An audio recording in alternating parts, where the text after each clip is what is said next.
There are many reasons why people choose to attend college or university. Some of the most common reasons include the desire for a better job, the pursuit of higher education, and the desire to gain life experience. One of the main reasons that people attend college or university is to improve their job prospects. A higher education degree often leads to a better job with a higher salary and greater stability.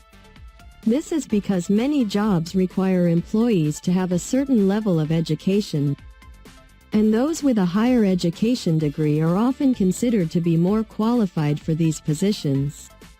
For example, a person with a bachelor's degree in engineering is more likely to be hired for an engineering job than someone without a degree. Another reason why people attend college or university is to further their education. Many people believe that education is the key to success, and they want to learn as much as they can. Attending college or university provides students with access to a wealth of knowledge and resources that they might not have access to otherwise. This includes the opportunity to take challenging courses, learn from experts in their field, and engage in research projects. By pursuing higher education, students can broaden their horizons and gain a deeper understanding of the world around them. Finally, attending college or university is also a way for people to gain life experience. College provides students with the opportunity to live away from home, make new friends, and become more independent. This can be a valuable experience for young people as they transition into adulthood, and it can help them to develop important life skills such as communication, problem solving, and time management. Additionally, college is a place where students can explore new interests and find their passion. By participating in clubs, organizations, and other activities, students can gain valuable experience and make memories that will last a lifetime.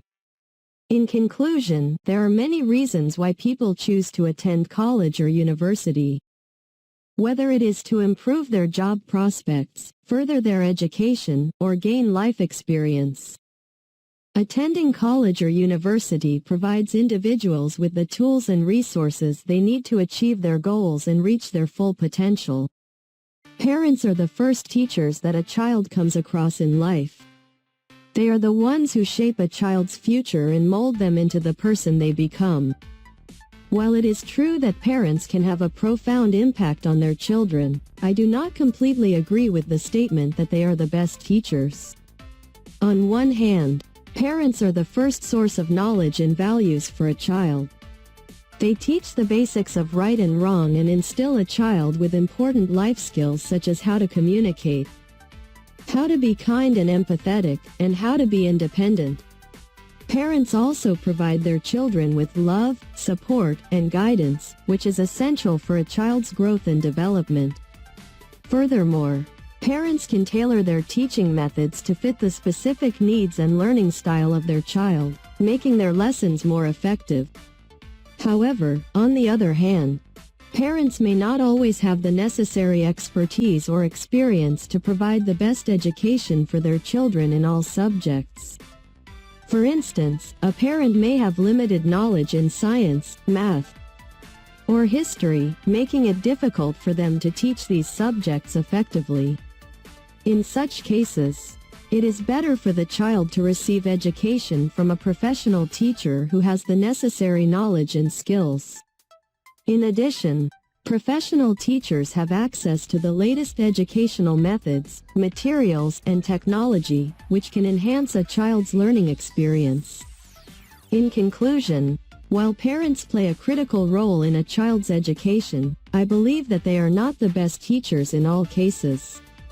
It is important for parents to provide love, support, and guidance to their children, but it is also crucial for children to receive education from professional teachers who have the necessary expertise and resources. Both parents and professional teachers play a crucial role in shaping a child's future, and working together can help a child receive the best education possible. The advent of technology has brought about numerous changes in our daily lives, and one of the areas where it has had a significant impact is in the preparation of food. With the availability of advanced kitchen appliances and easy-to-follow recipes, food preparation has become easier than ever before. In this essay, I will argue that this change has indeed improved the way people live. First of all, with the ease of food preparation, people have more time to focus on other important aspects of their lives. Gone are the days when preparing a meal took hours of hard work, as appliances like microwave ovens, slow cookers, and instant pots have made cooking much more manageable. This extra time can be used for exercise, hobbies, or spending time with family and friends, all of which contribute to a better quality of life. Furthermore, the ease of food preparation has led to a more diverse and varied diet. With access to a plethora of recipes from around the world, people are able to experiment with new and exotic dishes, leading to a more exciting and satisfying diet. Additionally, people can now enjoy meals that were once only available in restaurants in the comfort of their own homes. Moreover, with the widespread availability of pre-packaged, ready-to-eat meals, people are now able to maintain a healthy and balanced diet, even when they have a busy schedule. These meals are often more nutritious and healthier than fast food options, and they provide a convenient and affordable alternative to eating out. In conclusion, the ease of food preparation has improved the way people live in numerous ways. With the extra time freed up, people are able to focus on other important aspects of their lives. Additionally, the availability of new and diverse recipes, as well as pre-packaged, ready-to-eat meals, has led to a more satisfying and healthier diet. Overall, the advancements in food preparation have greatly benefited people in their daily lives. There is a common belief that not all learning comes from books, and that knowledge can also be acquired through experience. Both sources of knowledge have their own unique advantages and disadvantages, and the debate on which is more important has been ongoing for many years. In my opinion, both experience and books are equally important in the pursuit of knowledge. On one hand, knowledge gained from experience is practical and hands-on. It provides an opportunity for individuals to apply what they have learned and see the results firsthand. This type of knowledge is often more memorable and long-lasting than knowledge acquired through reading. For example, a chef who has learned to cook through years of experience will have a better understanding of how to prepare a dish and the subtleties of taste than someone who has simply read about cooking. On the other hand, knowledge gained from books is more systematic and comprehensive.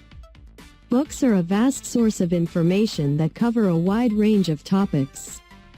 From science and history to philosophy and fiction, they provide a deeper understanding of a subject and can also offer insights and perspectives that may not have been available through personal experience.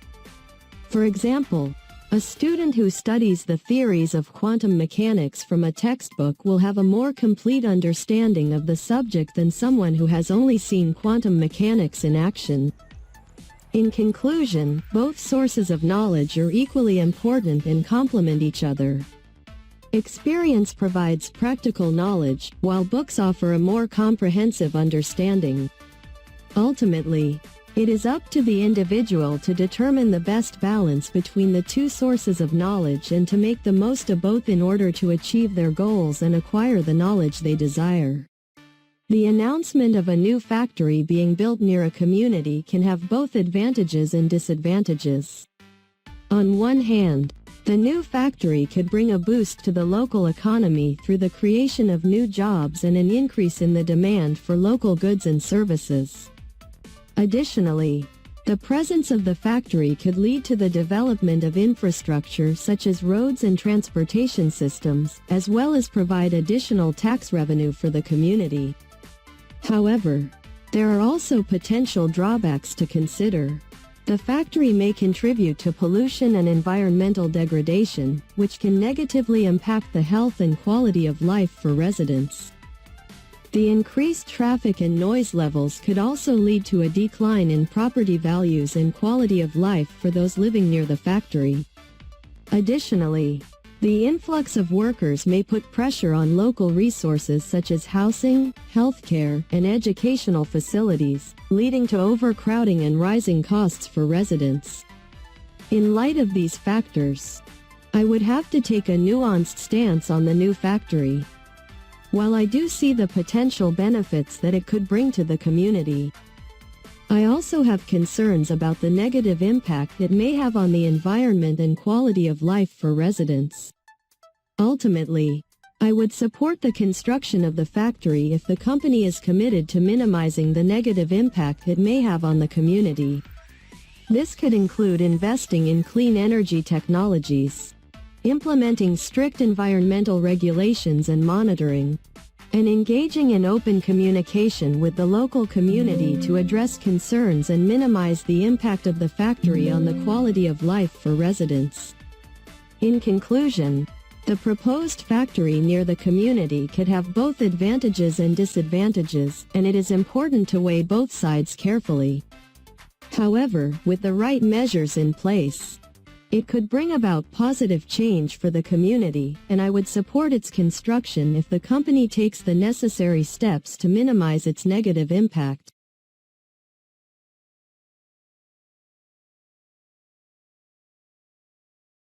If I could change one thing about my hometown, I would change its transportation system. The reason for this is that a well-functioning transportation system is crucial for the development and prosperity of a community.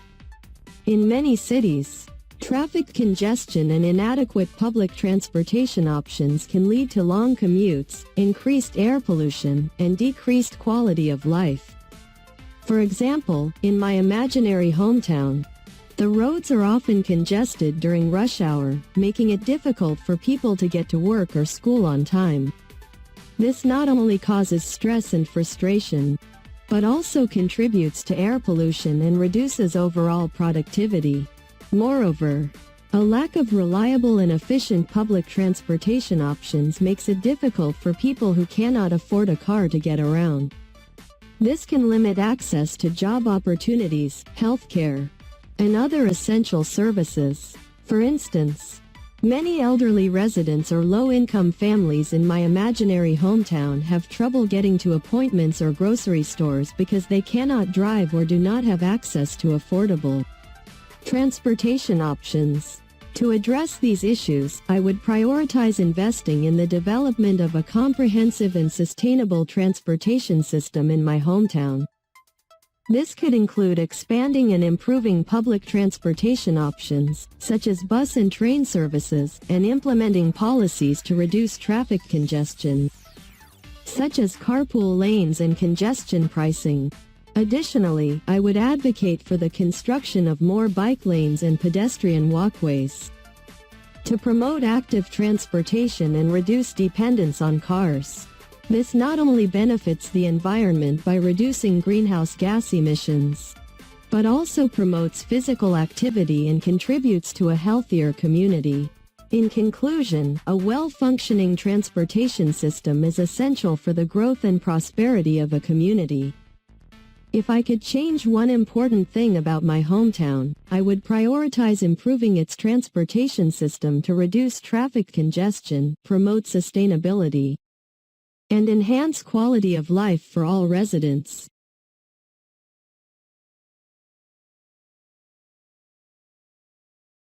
Movies and television have a significant impact on people's behavior and are a powerful tool of influence in our society.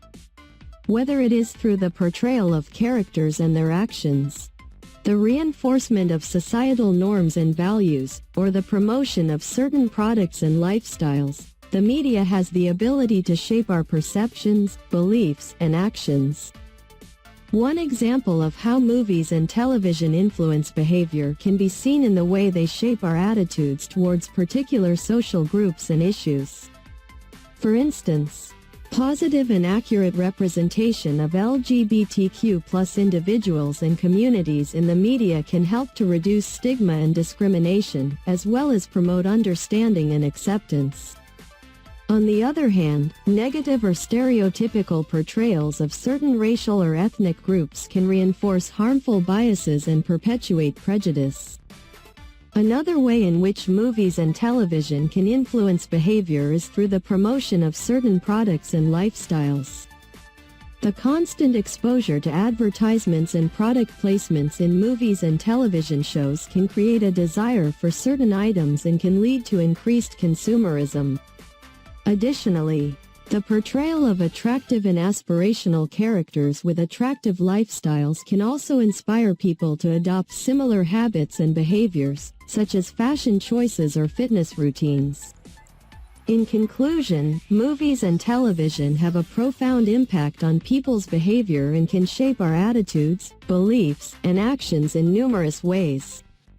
Whether it is through representation of social groups and issues, the promotion of products and lifestyles, or the reinforcement of societal norms and values. The media is a powerful tool of influence that should be used responsibly and with consideration for its potential impact on society.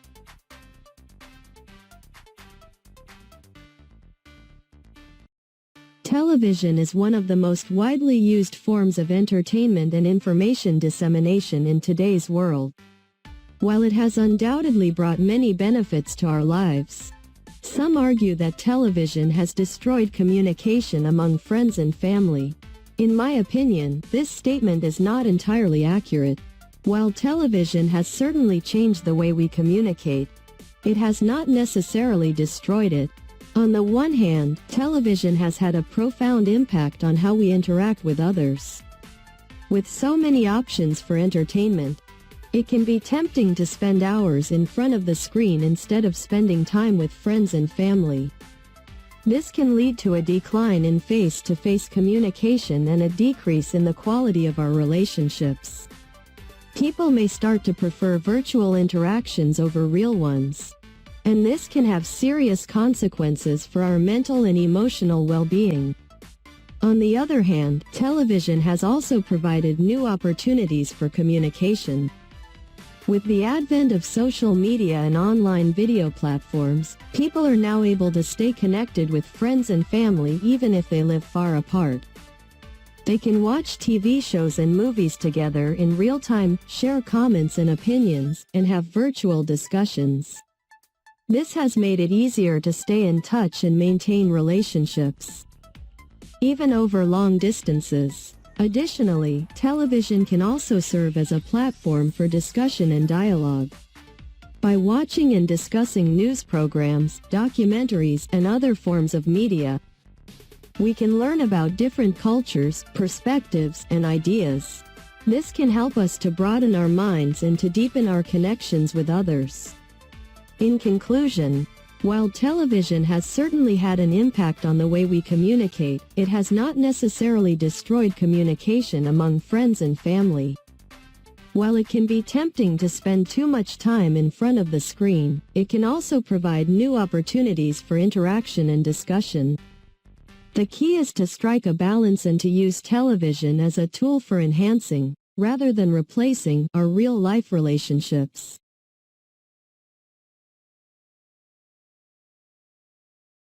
As the world becomes more and more populated, the debate on whether to live in a small town or a big city has become increasingly relevant. There are compelling arguments on both sides. But personally, I prefer to live in a big city. First and foremost, big cities offer an unrivaled variety of job opportunities. They are often home to a diverse range of industries and companies. And this means that people with a wide range of skills and interests can find fulfilling careers. In addition, the competitive nature of big cities often results in higher salaries and better benefits, which can greatly improve one's quality of life. Furthermore, big cities are cultural melting pots where people from all walks of life come together. This creates a unique and vibrant atmosphere, full of exciting experiences, festivals, and events. There is always something new and interesting happening in a big city, and this keeps life exciting and dynamic. Another advantage of big cities is the availability of top-notch amenities and services. For example, they often have world-class hospitals, universities, museums, and entertainment venues.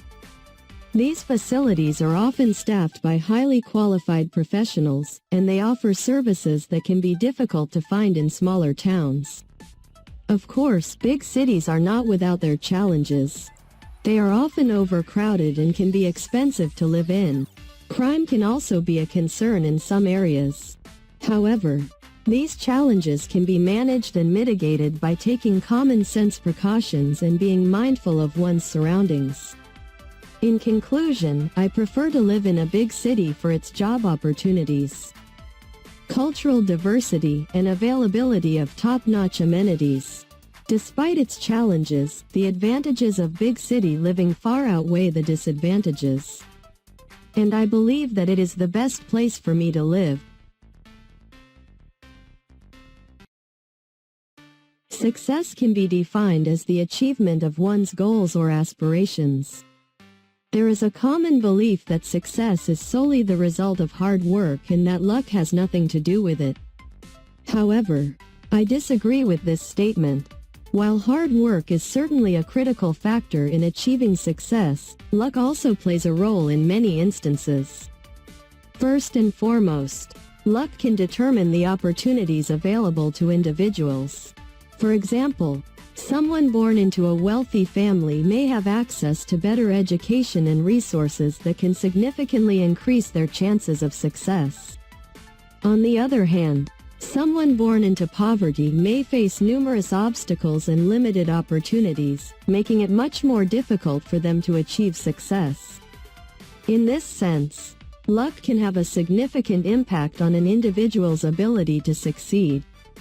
Moreover, luck can also play a role in unexpected events that can either positively or negatively impact a person's path to success.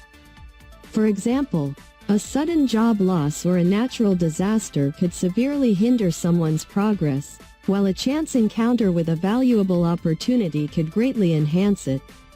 In these instances, hard work alone may not be enough to guarantee success, as luck can significantly alter the outcome. Despite these examples, it is important to note that hard work is still a crucial factor in achieving success. Individuals who put in the effort to continuously improve themselves and their skills are much more likely to succeed than those who simply rely on luck.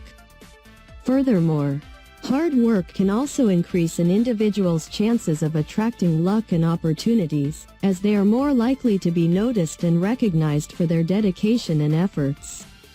In conclusion, while hard work is undoubtedly essential in achieving success, luck also plays a role in determining the opportunities and events that shape an individual's path. Both factors should be considered when evaluating success, as one cannot exist without the other.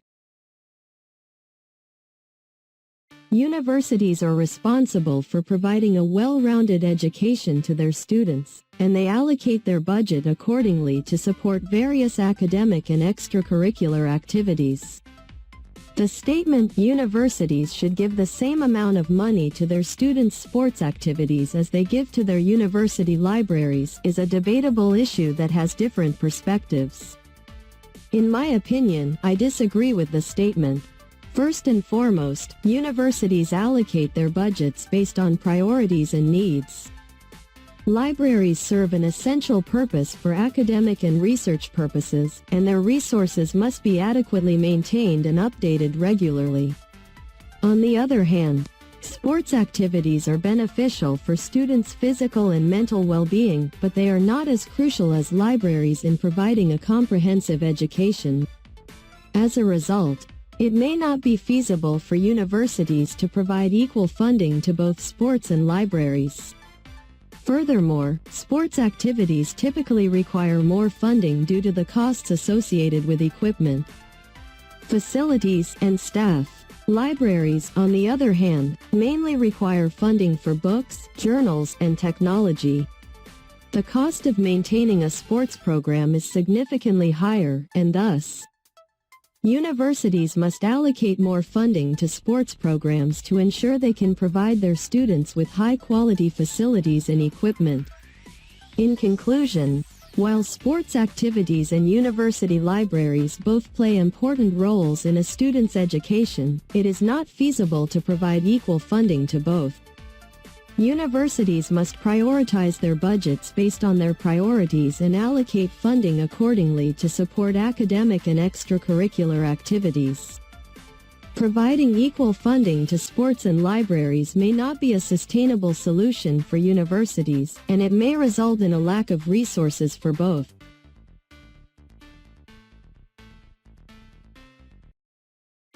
Museums have been a popular attraction for travelers for many years.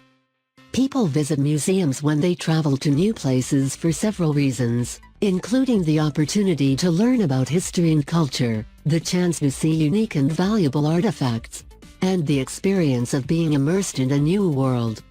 One of the main reasons why people visit museums is to learn about the history and culture of the place they are visiting. By examining the artifacts and exhibits, visitors can gain insight into the local customs and traditions, as well as the important events and figures that have shaped the history of the region. For example, when traveling to Paris, one might visit the Louvre Museum to see the famous Mona Lisa, as well as other masterpieces of French art and architecture. Through this experience, the visitor can learn about the rich cultural heritage of France and the impact it has had on the world. Another reason why people visit museums is the opportunity to see unique and valuable artifacts that are not available for view elsewhere. Many museums have collections of rare and irreplaceable items, such as ancient artifacts, fossils, and works of art. These objects provide a fascinating glimpse into the past and offer visitors the chance to see things that are not accessible in their everyday lives. For instance, when traveling to the British Museum in London, visitors can see the Rosetta Stone, a valuable artifact that played a key role in the decipherment of ancient Egyptian hieroglyphics. Finally, visiting museums can also be a deeply immersive experience. By walking through the galleries and exhibitions, visitors can be transported to another time and place, and gain a deeper understanding of the world around them. This sense of immersion can be especially powerful when visiting museums that focus on a specific theme or topic, such as the Natural History Museum in New York City, which features exhibits on the evolution of life on Earth. In conclusion, there are many reasons why people visit museums when they travel to new places. Whether it is to learn about history and culture, to see unique and valuable artifacts, or to experience a sense of immersion, museums offer visitors a rich and rewarding experience that is both educational and entertaining. In today's world, people have the option to either eat out at restaurants or food stands, or prepare and eat food at home. Both options have their pros and cons, and it ultimately comes down to personal preference. Personally, I prefer to eat at home. There are several reasons for this. Firstly, eating at home allows me to have complete control over the ingredients used in my meals. This is especially important to me as I have specific dietary requirements and I am able to ensure that I am eating healthy, wholesome food. Additionally, cooking at home allows me to experiment with new recipes and try out new ingredients, which is not possible when eating at restaurants. Another reason why I prefer to eat at home is the cost. Eating out at restaurants and food stands can be quite expensive, especially if I eat out frequently. On the other hand, cooking at home allows me to save money while still being able to enjoy delicious meals. Moreover, eating at home also provides a more relaxed and comfortable atmosphere compared to eating at restaurants. I am able to sit and enjoy my meal in peace, without the distractions of noisy surroundings or rushed service. However, there are also several benefits to eating at restaurants and food stands. For instance, eating out provides a change of scenery and allows me to try new and different foods. This can be a fun and exciting experience, and it allows me to broaden my palate. Additionally, eating out saves time as I do not have to spend hours in the kitchen preparing a meal. In conclusion, while both eating at home and eating at restaurants have their own advantages, I personally prefer to eat at home. This is because eating at home provides me with complete control over the ingredients in my meals, saves me money, and provides a more relaxed and comfortable atmosphere.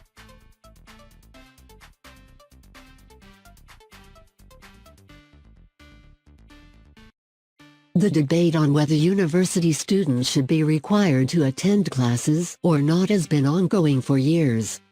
Some people argue that attendance should be mandatory, while others believe that it should be optional. In my opinion, I believe that university students should be required to attend classes.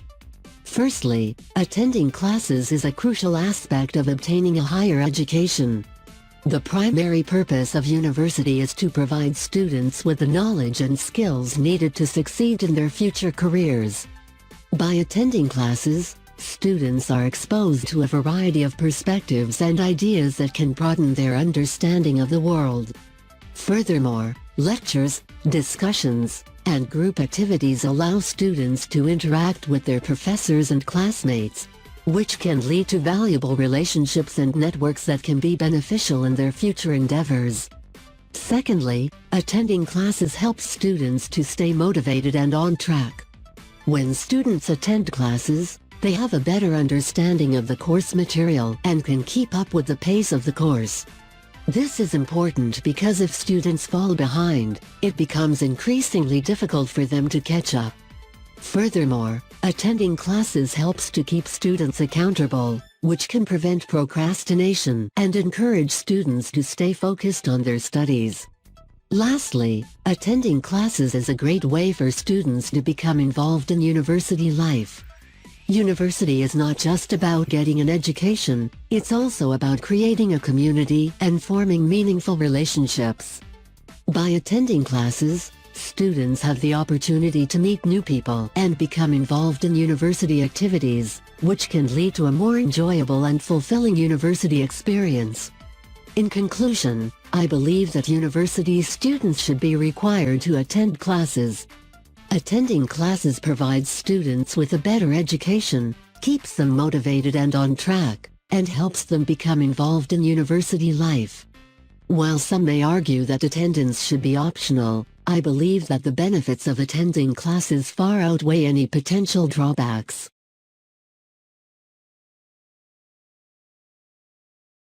Neighbors play a crucial role in our daily lives as they are the people who live near us. A good neighbor can make our life easier and enjoyable, while a bad one can cause stress and frustration. In my opinion, a good neighbor should possess the following qualities. Respectful, a good neighbor should respect other people's privacy, space, and property. This includes avoiding loud noises, keeping the common areas clean, and respecting each other's property lines. Helpful, a good neighbor should be willing to lend a hand when needed, such as helping to carry groceries, offering to babysit, or lending tools. Friendly, a good neighbor should be friendly and approachable. They should greet each other, have casual conversations, and be open to getting to know one another. Reliable, a good neighbor should be dependable and trustworthy. They should keep their promises and be there for each other in times of need. Tolerant, a good neighbor should be tolerant and accepting of different lifestyles, beliefs, and cultures. They should be non-judgmental and respect each other's differences. To illustrate, I have a neighbor who embodies these qualities. She is always willing to lend a hand when I need it, such as giving me a ride to the grocery store or watching my dog when I go on vacation. She is also friendly and approachable, and we often chat over coffee on our front porch. She is also dependable and trustworthy, and I know I can count on her if I ever need help. In conclusion, a good neighbor is someone who is respectful, helpful, friendly, reliable, and tolerant. Having such a neighbor can greatly enhance our quality of life and make our neighborhood a better place to live.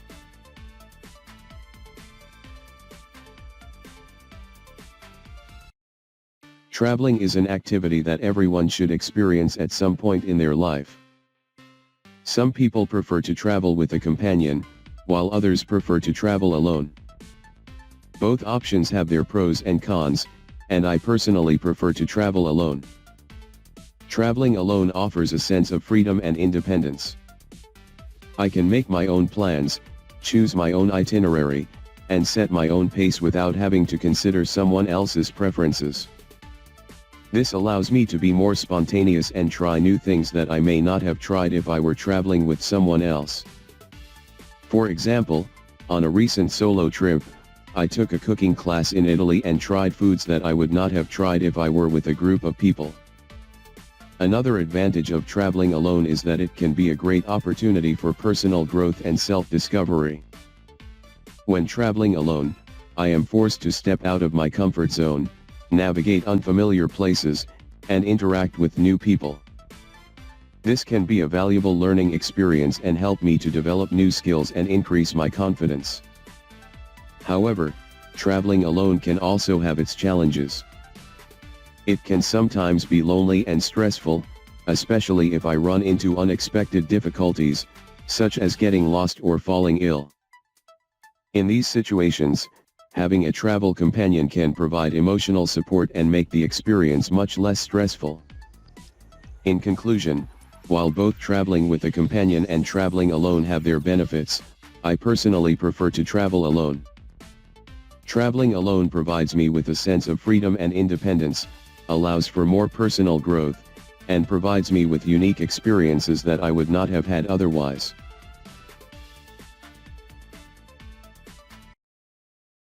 People have different preferences when it comes to the time they choose to start and end their day.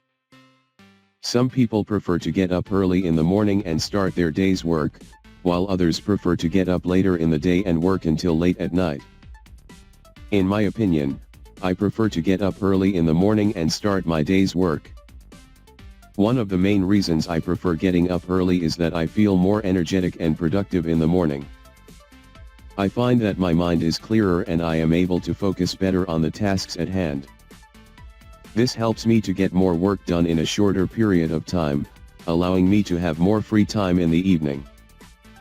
Additionally, getting up early in the morning gives me a sense of accomplishment, as I have already completed some tasks before most people have even started their day. Another reason I prefer getting up early is that I enjoy the peace and quiet of the morning. There are fewer distractions and interruptions, allowing me to focus on my work without any distractions. Furthermore, the morning air is fresher and cooler, which helps me feel more awake and refreshed. In contrast, some people prefer to get up later in the day and work until late at night. This schedule works well for people who are naturally more alert and productive at night. For these individuals, the night provides a quiet and uninterrupted environment for work, allowing them to focus and complete their tasks more effectively. In conclusion, while both getting up early in the morning and working late into the night have their advantages, I personally prefer to get up early in the morning and start my day's work. This schedule allows me to take advantage of the energy and productivity of the morning, while also providing me with the peace and quiet that I need to focus on my work.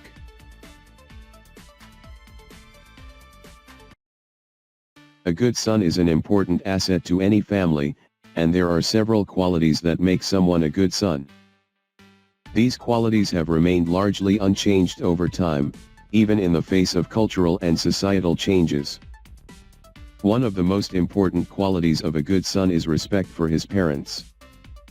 A good son will show his parents respect by listening to them, following their advice, and being courteous and polite in his interactions with them. This has been a crucial quality for centuries, and it is still just as important today. Another quality of a good son is responsibility. A good son will take care of his parents and help them when they need it. This can involve anything from running errands for them, to helping with household chores, to providing emotional support when needed. This quality has also remained unchanged over time, as families have always relied on their sons to be responsible and take care of them. A good son is also someone who is dependable.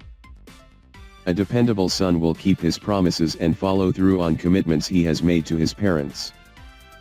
This quality is especially important in a world where people are increasingly busy and distracted, as a dependable son is someone who can be counted on when his parents need him. In conclusion, the qualities of a good son have remained largely unchanged over time in my culture. Respect for parents, responsibility, and dependability are all crucial qualities that make someone a good son, and these qualities are just as important today as they have always been. By exhibiting these qualities, a son can provide his parents with the love, support, and security that they need, and can become an important asset to his family.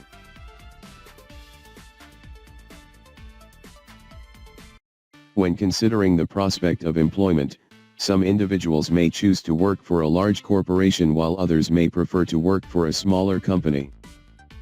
As for me, I would prefer to work for a large company. There are several reasons why I would choose to work for a large company. Firstly, large companies tend to offer a wider range of job opportunities, allowing employees to explore and pursue different career paths within the organization. This provides employees with the ability to grow and develop their skills in various areas, increasing their overall value to the company and expanding their future job prospects. Additionally, large companies are often well established and financially secure, offering employees stability and security in their careers. These companies also typically offer competitive salaries, benefits, and opportunities for advancement, making them a more attractive option for those looking to build a long-term career. Furthermore, large companies often have a more diverse and inclusive work environment, providing employees with the opportunity to interact and collaborate with people from different backgrounds and cultures. This not only enriches employees' personal and professional experiences but also prepares them for a rapidly globalizing world. In conclusion, I believe that working for a large company would provide me with the best opportunities for personal and professional growth. The stability, security, and diversity offered by these companies are key factors in my decision to pursue a career in a large corporation.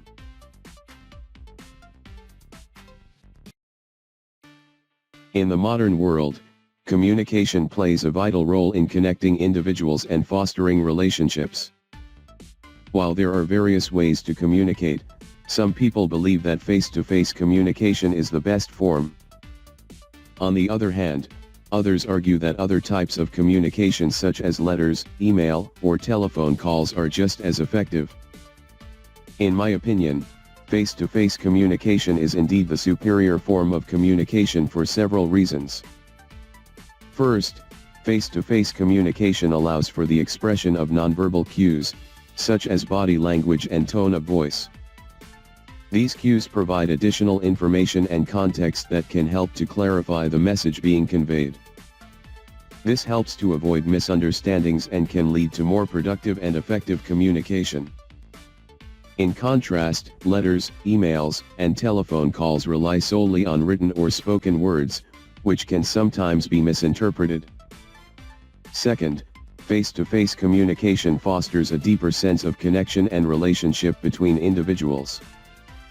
When communicating face-to-face, individuals can establish eye contact, share gestures, and engage in conversation, all of which help to build trust and rapport.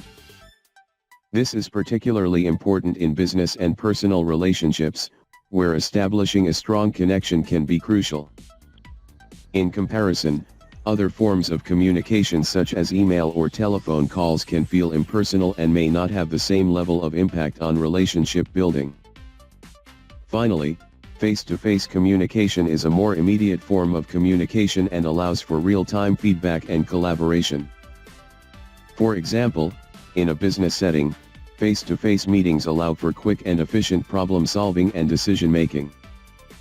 Additionally, face-to-face communication enables individuals to respond to each other in real time, which can be particularly important in high-pressure or time-sensitive situations. In conclusion, while there are many different ways to communicate, face-to-face communication is, in my opinion, the best form of communication.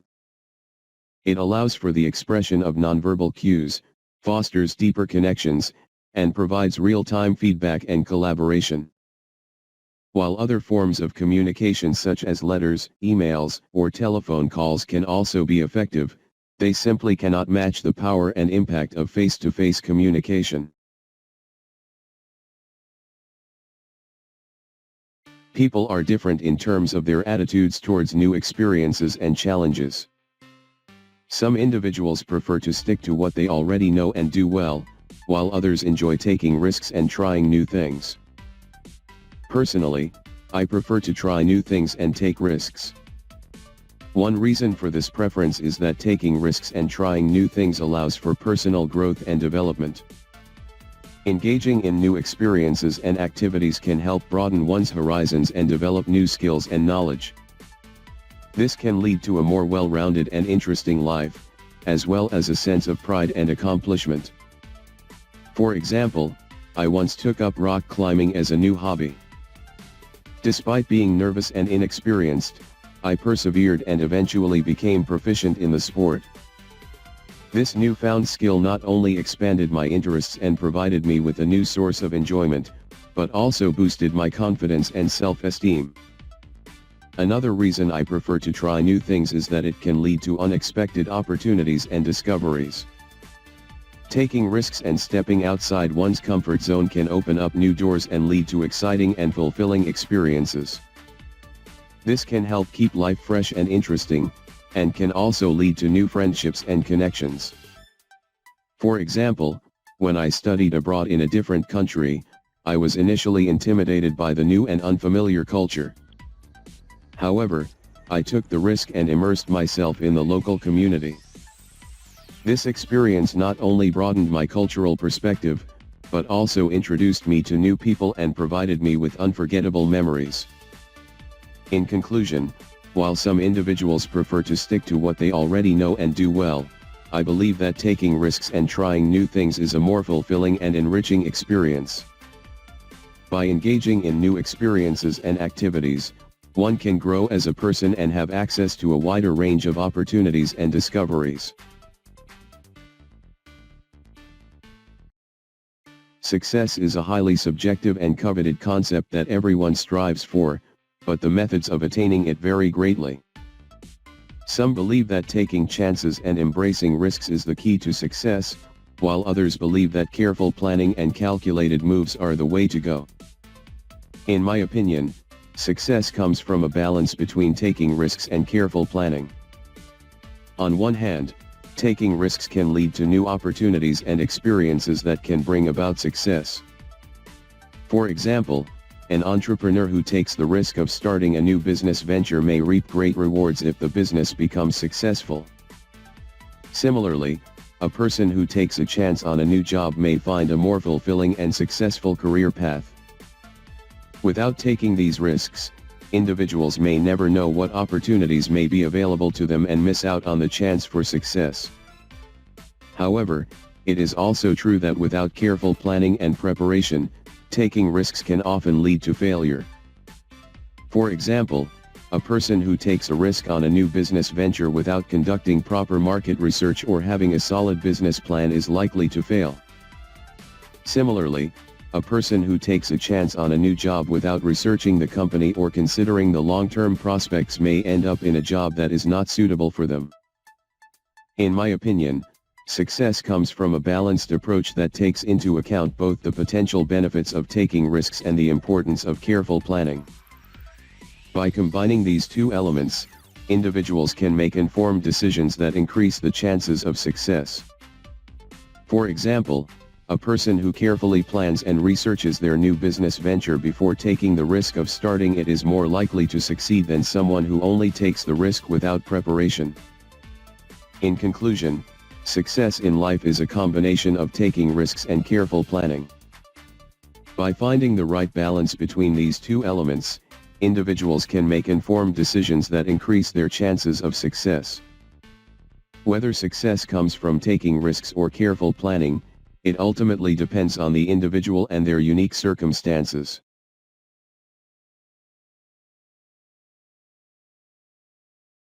My hometown is a small city in the countryside with a population of around 50,000 people. While it offers a peaceful and relaxed lifestyle, it lacks some amenities that would make it more appealing to people my age. In my opinion, the addition of a modern entertainment center would make my hometown more appealing to people my age. Firstly, a modern entertainment center would provide a place for people to socialize and have fun. Currently, there are only a few cafes and bars in the city, but they do not offer much in terms of entertainment. A modern entertainment center would have a cinema, a bowling alley, and various other activities that people could enjoy with friends or family. This would give people a reason to stay in the city instead of traveling to larger cities for entertainment. Secondly, a modern entertainment center would provide more job opportunities for people my age. Many young people in my hometown struggle to find job opportunities, and some even have to leave the city in search of work. The construction and operation of a modern entertainment center would create jobs in a variety of fields, such as management, food service, and maintenance.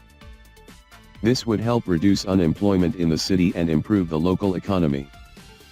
Lastly, a modern entertainment center would attract tourists to the city, bringing in more money and investment. People who come to the city for entertainment would also spend money on food, accommodation, and other local goods and services. This would provide a boost to the local economy and improve the quality of life for residents. In conclusion, the addition of a modern entertainment center would make my hometown more appealing to people my age by providing a place for socializing and entertainment, creating job opportunities, and attracting tourists. These benefits would improve the local economy and quality of life, making my hometown a more attractive place to live. The topic of whether money is the most important aspect of a job is a highly debated one. While some people believe that the salary one receives is the most significant factor in determining job satisfaction, others believe that there are other important aspects to consider as well. In my opinion, I disagree with the statement that the most important aspect of a job is the money a person earns. One reason for my disagreement is that there are many other factors that contribute to job satisfaction, such as job security, opportunities for advancement, a positive work environment, and the ability to make a positive impact on the world. For example, a person who has a job they love and feel passionate about, even if it pays less, will likely be much happier than someone who has a high-paying job they hate. Additionally, a positive work environment can go a long way in promoting job satisfaction, and can be just as important, if not more so, than the salary one earns. Another reason I disagree with the statement is that high salaries are not always a guarantee of job satisfaction. For instance, some jobs require long hours, extensive travel, and other demands that can take a toll on one's personal life, regardless of how much they earn. On the other hand, a job that offers a good balance between work and personal life, even if it pays less, can be a better choice for those who value their time and well-being. In conclusion, while money is certainly an important factor to consider when choosing a job, it is not the only or even the most important factor. Other aspects, such as job security, a positive work environment, and opportunities for growth and development, can have a much greater impact on job satisfaction. Therefore, it is important to consider all of these factors when making a decision about a job, rather than simply focusing on the salary one will receive.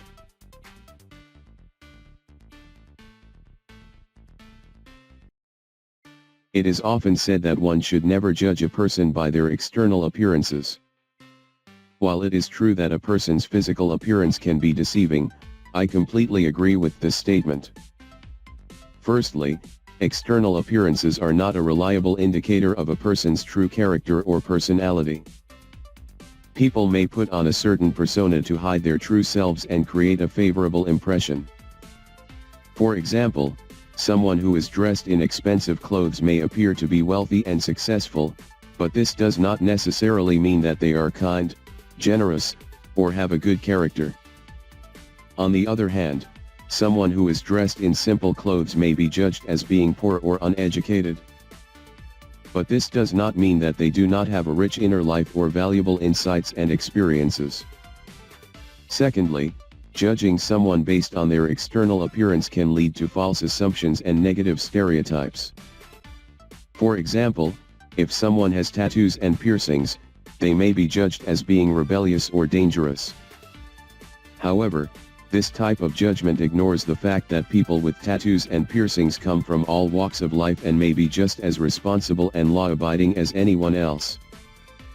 Finally, judging someone based on their external appearance goes against the principle of fairness and equality.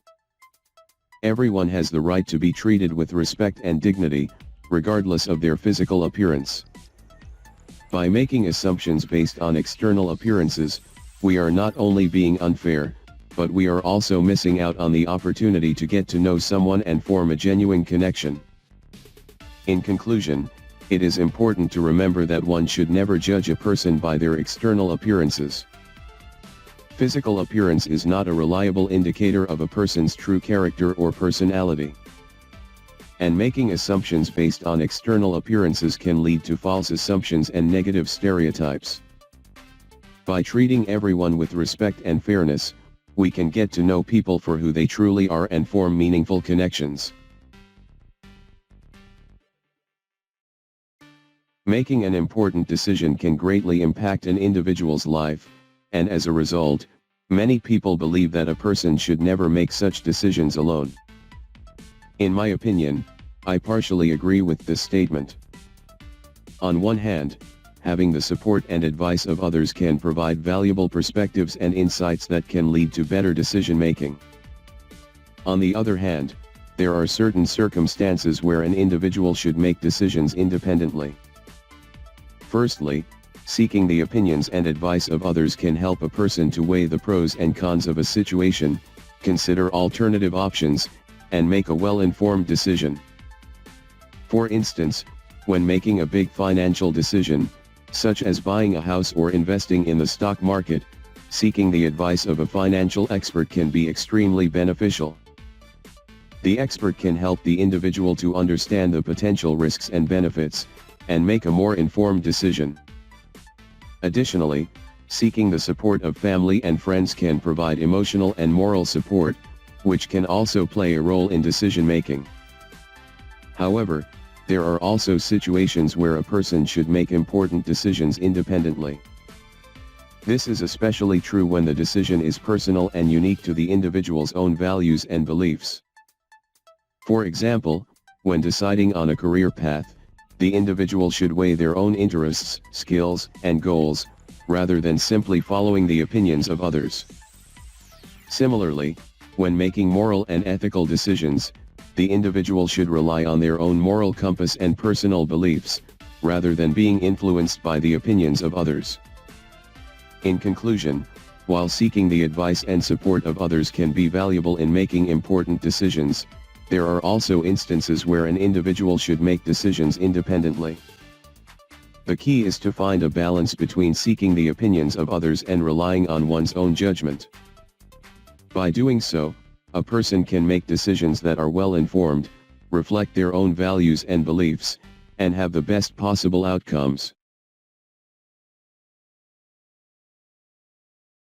In today's society, there are many important causes that require funding, such as supporting the arts and protecting the environment.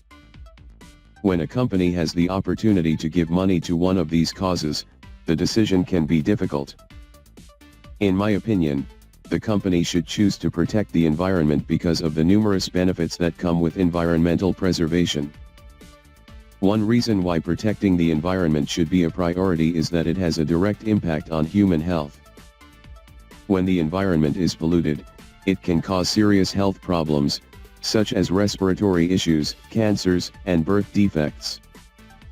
By investing in environmental protection, a company can help reduce these risks and improve public health. For example, investing in clean energy and waste management can reduce air and water pollution, resulting in a healthier population. Another reason why protecting the environment is important is that it helps to ensure the long-term sustainability of our planet. The environment provides us with resources that are essential for survival, such as water, food, and air. If we don't take steps to protect the environment, these resources will become scarce and we will face a crisis. This is particularly important for future generations, who will inherit the consequences of our actions. Finally, supporting environmental protection can be good for business. Companies that invest in sustainable practices often experience increased profits and a better reputation among consumers. This is because consumers are becoming increasingly conscious of the impact their purchases have on the environment and are more likely to choose brands that align with their values. In conclusion, while supporting the arts is also an important cause, I believe that the company should choose to protect the environment. This is because of the direct impact on human health, the importance of ensuring long-term sustainability, and the potential benefits for the company. By making this choice, a company can not only make a positive impact on the world, but also help secure its own future success.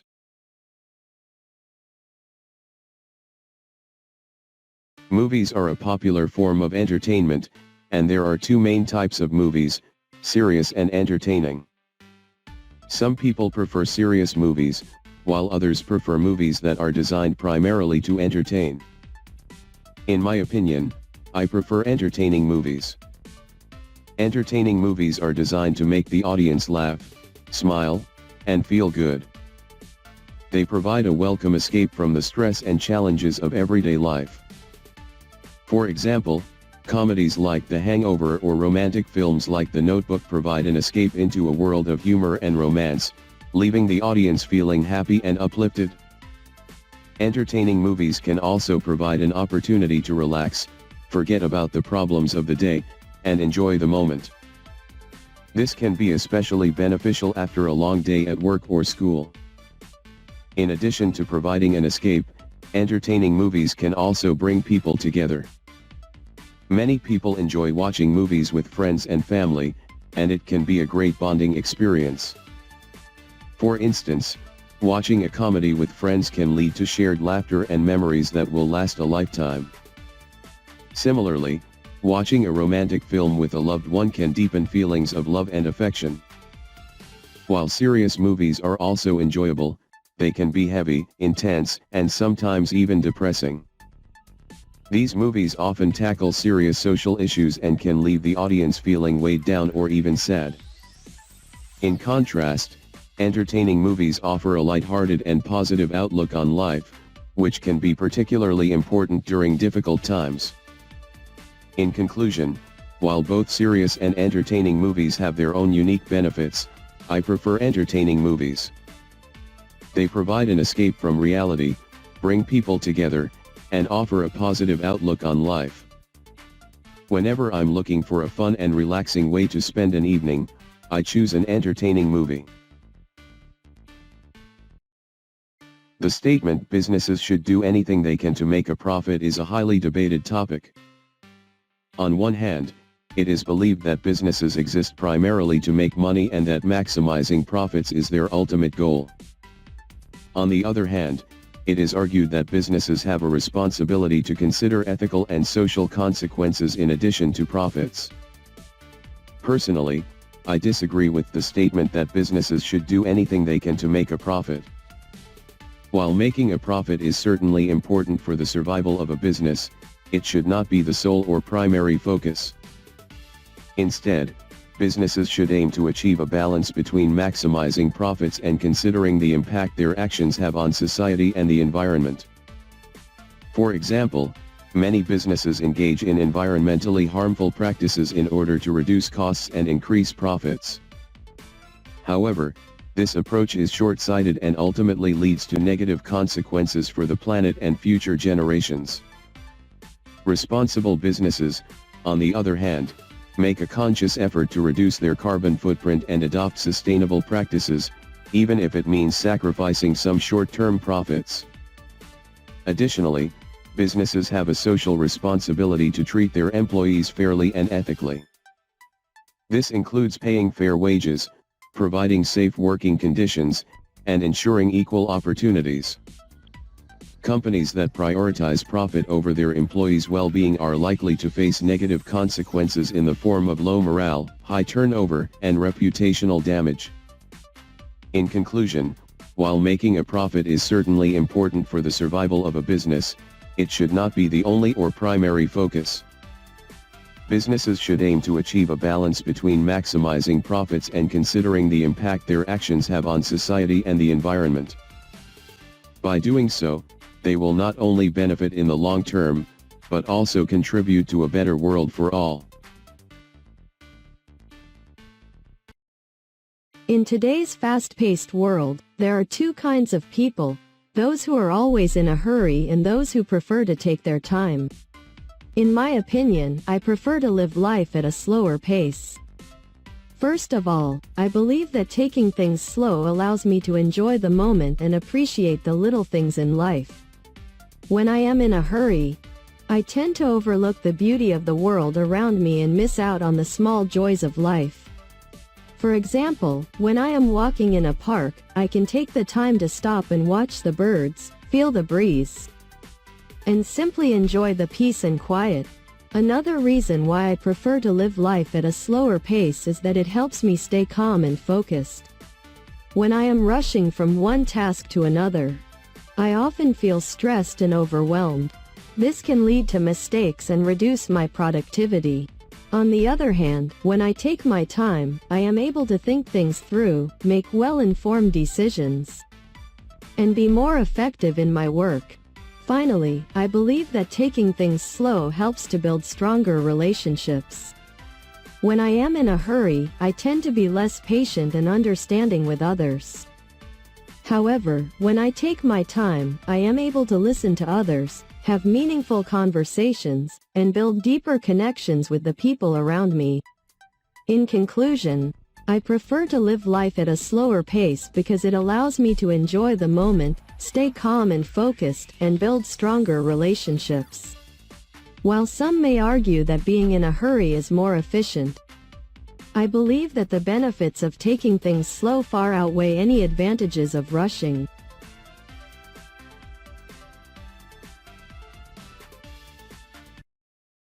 As technology and communication have advanced, video games have become an increasingly popular form of entertainment for people of all ages. However, there is a debate over whether games are as important for adults as they are for children. In my opinion, games are equally important for both adults and children, and I will provide several reasons to support my stance. First and foremost, games are a great form of stress relief. In today's fast-paced world, adults often find themselves under a great deal of stress and pressure. Whether it be from work, finances, or personal relationships, stress can have a serious impact on an adult's mental and physical health. Video games provide a much-needed escape from the real world, allowing people to unwind and relax. Additionally, games can be used as a tool for social interaction. With the rise of online gaming, adults can now connect and play games with friends and family from all over the world. This helps to build relationships, foster a sense of community, and keep individuals connected with the people that matter most to them. Furthermore, video games are not just for leisure. Games can also be educational and can help adults improve their cognitive abilities. Games that require strategy, thinking, and problem-solving can help individuals improve their cognitive skills, memory, and decision-making abilities. This is particularly true for older adults who may be looking for ways to maintain their mental sharpness. In conclusion, games are just as important for adults as they are for children. Whether it's for stress relief, social interaction, or cognitive development, games offer something for everyone. Furthermore, video games have come a long way from their early days, and today's games offer a diverse range of experiences that can be enjoyed by people of all ages. So, whether you're a child or an adult, go ahead and enjoy a game. It just might do you more good than you think.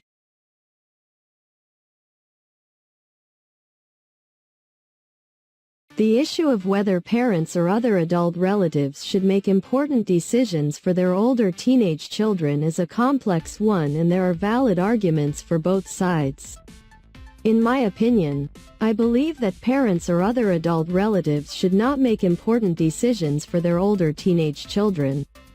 Instead, teenagers should be given the opportunity to make their own decisions, with guidance from their parents or other adult relatives.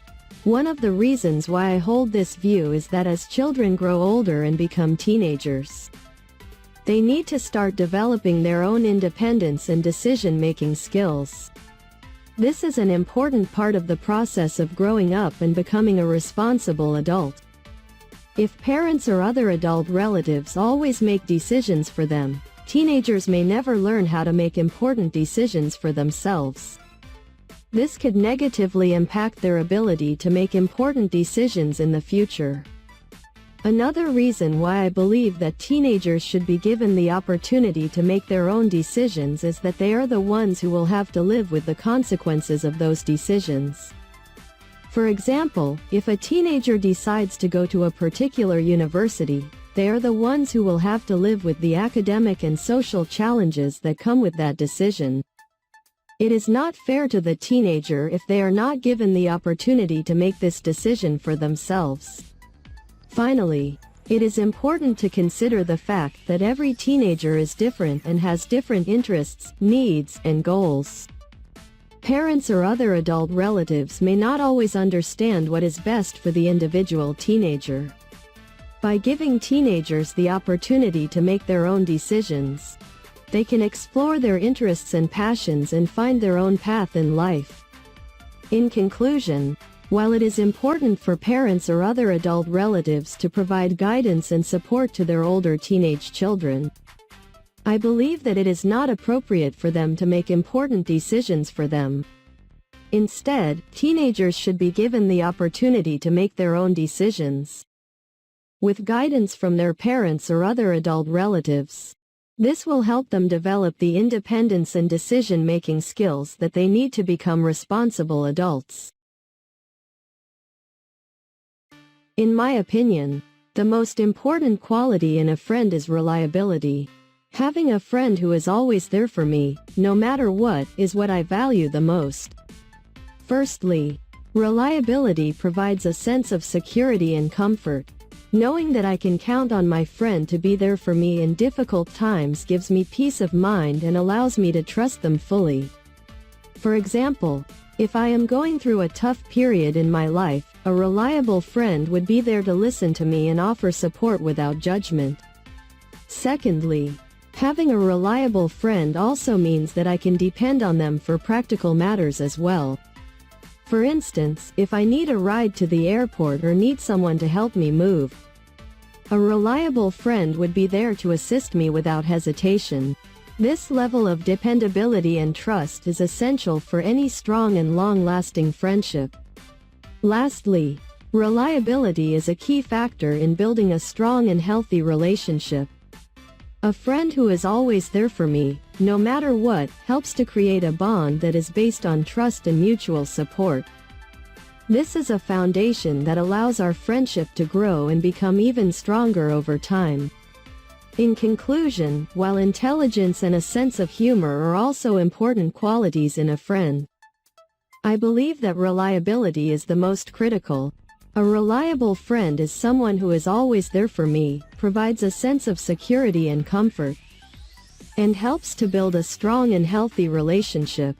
For these reasons, I consider reliability to be the most important characteristic in a friend.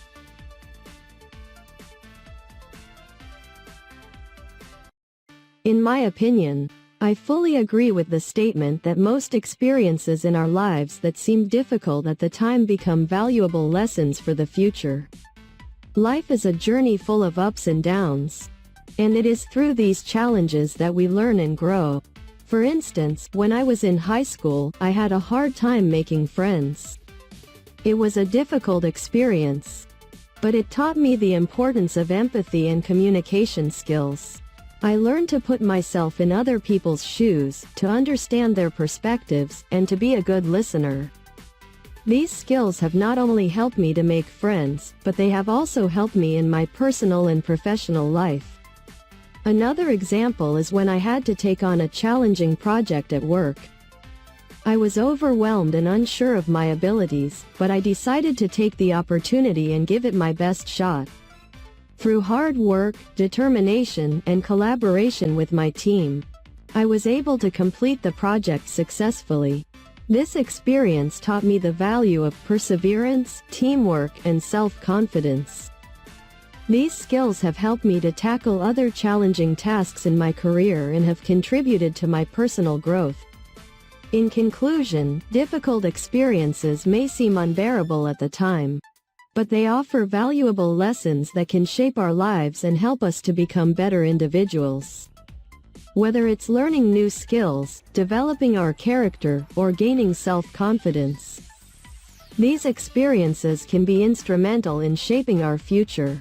Therefore, I firmly believe that most experiences in our lives that seem difficult at the time become valuable lessons for the future.